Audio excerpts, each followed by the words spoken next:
Today we're going to talk about 4 vehicles in the large SUV bracket that you can buy and what to expect if you were to buy one. Let's get started.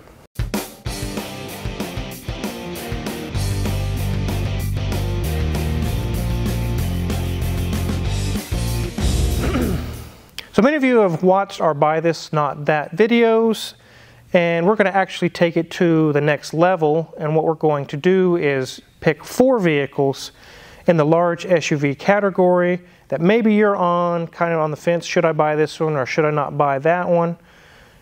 What am I getting into if I buy one of these vehicles? We're going to list a common failure that's very expensive with each vehicle, and also 3 common repairs that can be done on any vehicle. What is it going to cost on that particular vehicle? So hopefully it helps you guys out. You're out there searching for a vehicle. And also this is the $6,000 to $10,000 range. It's not the $50,000 or the $2,000, which probably wouldn't run at that price range, but 6 to 10 range is kind of where we're at. The first category is going to be the GMT 900, or the 2007 to 2014 will be a Chevy Tahoe, GMC Yukon, Cadillac Escalade, Avalanche. There's several vehicles in this range that's going to have the engine I'm going to talk about. All of these are actually very good SUVs. They're very reliable. If they do break, the parts aren't so expensive. Your average local mechanic can work on them. And the parts are readily available, and also the parts aren't so expensive. You can easily get 300,000 miles out of one of these vehicles or more. I've seen over 400 on some of these. Not only are they great to haul kids around, but you can also hook up a trailer and tow a boat or a race car or whatever else you want to tow within reason. So it can kind of be a multi-purpose vehicle. Now let's talk about repairs. You're possibly looking at buying one of these. What can you get into? In this range, or in this year range I just mentioned, most of us know, if we're into cars or gearheads, these have active fuel management failures a lot, especially if they've not been maintained. You definitely want to check to make sure the vehicle's been maintained well, with oil changes specifically, because these do not tolerate skipped oil changes. If you have one where the camshaft and the lifters fail, which is commonly what happens to these, in this picture here you can see the heads have to come off. It used to be about a $4,000 job, and that was a couple years ago. I haven't done one in a while. But I just kind of today looked up the prices. Today, post-COVID, it's no longer $4,000. It's going to be $6,000. Labor rates have gone up, parts prices have gone up, everything is costing more money. So if you get one that's knocking, rattling, and it turns out to be active fuel management, you can be out $6,000 on one of these vehicles.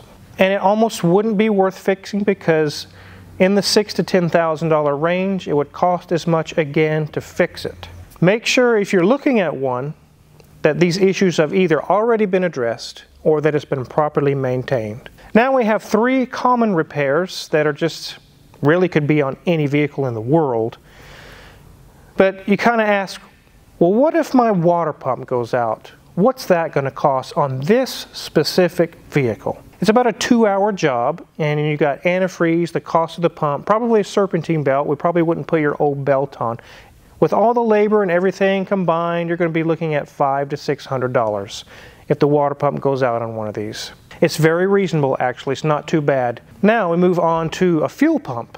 This is going to cost a little bit more, because the fuel tank physically has to be removed out the bottom of the vehicle to get to the fuel tank.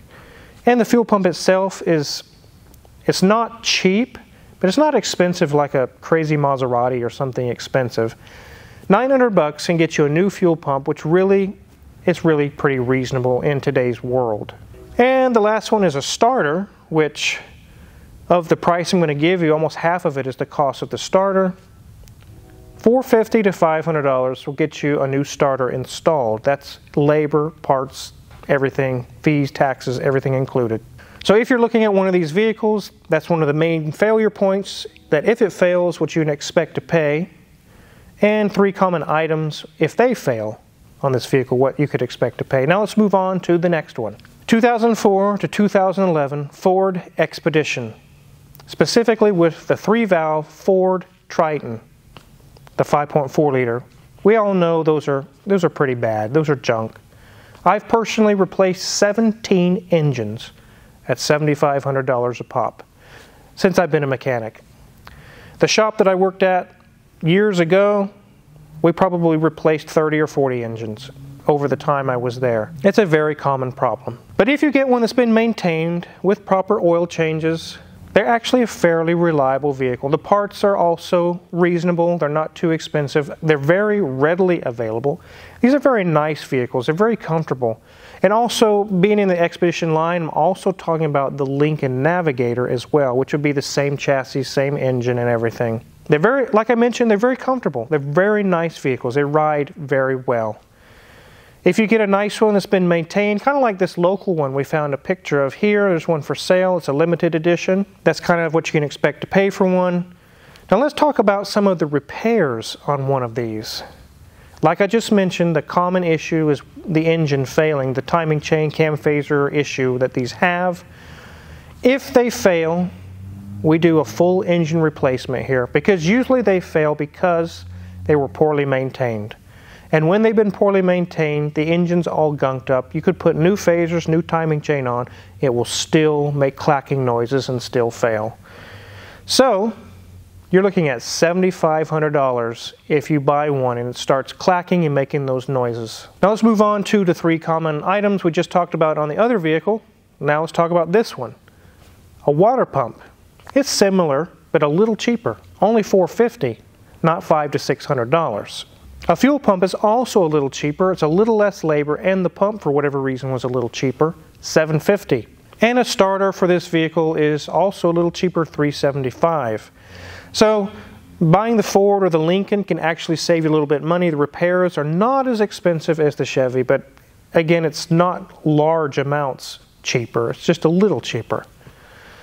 So those 2 were behind us. Let's move on to the third one. Now we're going to move on to the 2001 to 2007 Toyota Sequoia. Now we've seen these all over the road. We've all seen them driving, and they're not the best looking SUVs. They're not flashy. They're not classy. They're not look at me cool and everything. And the same goes for the interior.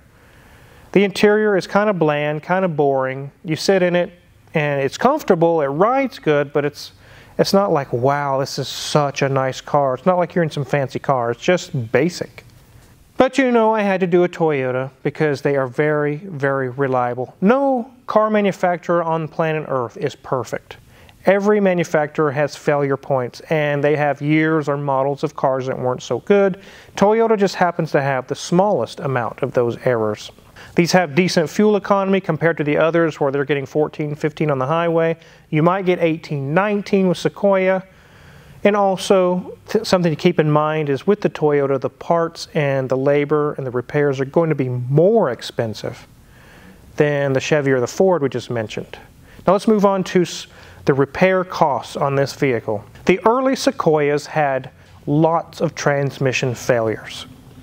And if one of those were to fail, the replacement would be $5,000 to $6,000. That's parts and labor to put a good reman transmission in, and the labor to remove it and all that, all combined, fluids and everything involved. So that's really the only high failure item that they have, but it is very expensive. This is only the early Sequoias. Maybe it's already been solved by now. Maybe they got service records. Make sure to check if the transmission has been serviced on one if you're looking at one. But again, if you paid $6,000 for the Sequoia and the transmission goes out, is it worth another $6,000 to fix it? Probably not. Now we're going to see a difference. We're going to move into the 3 common parts or things that you could replace. What are they going to cost on a Sequoia? You're going to see that it's quite a bit more than our domestic counterparts with the Ford or the Chevy. The water pump on these vehicles is driven by a timing belt, the main timing belt of the engine. The Ford and the Chevy, the water pump is driven by just a standard old serpentine belt. But on this one, it is much more involved. If we're going to change the water pump because it's leaking, you're going to get a complete timing belt job. Because the timing belt has to come off to even do the job. Why would you put your old one back on? And if the water pump's leaking, it's probably time for another timing belt service anyhow. To do this job is not going to be $400 or $500 like on the other ones. It's going to be $1,400. That's timing belt, water pump, tensioners, pulleys, labor, everything. combined, but definitely still worth it. Now we move to the fuel pump. It's roughly the same as the others, maybe $100 more. It's going to be $800 to put a fuel pump on one of these. The starter is a bit more with labor. The part isn't so much more, but the labor is almost double. It doesn't pay 2 hours, it pays 4, almost 4.5. So our starter is not going to be $400 or $500 on this one, it's going to be $1,000. Quite a big difference there. You see what I'm getting at, guys, is you're just looking at 2 or 3 other vehicles. There's something else to think about, is what is it going to cost when things break, and they're going to break. So now let's move to our final one. I told you I'd do 4 of these. Let's go ahead and move to number 4. This is one I've actually had before. 2004 to 2010 Infiniti QX56. These are very large on the inside. It's a large SUV, very big bodied, I guess you could call it. There's lots of room on the inside, and they're comfortable. They're very nice to drive, very soft riding. Very powerful engine and very high towing capacity. Where these other vehicles I just mentioned are in the 6,000 to 7,000, 8,000 pound range in towing, the Infiniti actually is a 10,000 pound towing capacity. It's pretty high on these, 9 or 10, somewhere around in that range. But because of the extra power and capacity, they have very poor fuel economy. We're not talking about 18 or 16 or 19 on the highway. We're talking about 12. Maybe 14. And around town, 10, 9. They are not good on gas at all. Some of the parts on these are actually getting harder to find now, and the repairs are quite expensive on these. One of the common failures that these had, also the Armadas, which is also could be included in this as well, is catalytic converter failure on the early models. And what's not so bad is that the cats can fail, but they were known to fail, disintegrate, and because of the pulsations of the exhaust would actually slowly pull chunks into the engine and destroy the engine. I can actually remember when these were fairly new, a few years old, we had to do a catalytic converter job for a customer. It was so expensive and they were furious. But after they did some calling around and actually looked into what it cost to do the job and that it's actually common, they just had to bite the bullet and get it done. There was nothing they could do about it. If these fail, you purchase one of these and the cats fail, which they have probably already failed by now if you're looking at them and they're this old. But if they fail and get sucked into the engine, a new engine on one of these is going to cost you $8,000 to $9,000. Way more than the car is even worth probably. And the cats, they're so expensive because they're part of the manifold. They're $1,000 per side for a good quality catalytic converter. Then you got the labor. Then you got all the hardware and all the stuff together. Also, it pays 4 hours per side to take them off. That's not 4 hours for both sides. It's 4 hours per side. And this could easily be $3,000 to $4,000 to do this job, depending on where you get it done. So make sure the cats have been taken care of. If not, make sure, have them checked over at a local shop. Make sure the sensors are reading right and everything's looking good. They're not rattling. A professional level scan tool can look at data. It can look at the rear O2 sensor cat monitors and various things to see kind of how things are going. Also, you can do a manual inspection, kind of lightly tap on them, make sure they're not rattling or something loose inside. So they can be checked out. Also in states that do emissions tests, they can test to see if it's even doing its job. Also, if they are failing, you will get a code that says catalyst efficiency, so you would know right away they're failing. Make sure that code's not there. Now we'll move on to the 3 common failure points or repairs that can happen on any vehicle, and it's not so bad on this one. The water pump being $450, that's similar to a Chevy or a Ford. The fuel pump is $700, it's about similar, the tank comes down, similar pricing. The starter is a little bit expensive, more expensive than the Chevys or Fords, but not as expensive as the Sequoia. It's $750 to do this one.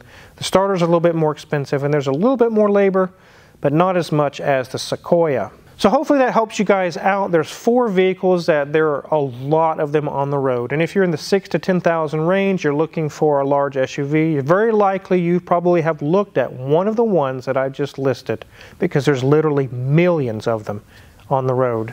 One thing you can do if you're looking at a vehicle that I didn't list today, you can definitely Google it and check it out. There's all the information. You can type in whatever vehicle you're looking at and common issues or common failures, common repair costs. A lot of that stuff is listed on Google. It's very interesting to read some of those things. And just because I said they had these failure points doesn't mean that yours that you're looking at is going to have that failure point. Anything else could fail on the car as well. Make sure to get a pre-purchase inspection. Get it checked over, see where you're at, because any car can fail anywhere, really. Hopefully that helps you guys out. It's a lot of information there to go through and go over.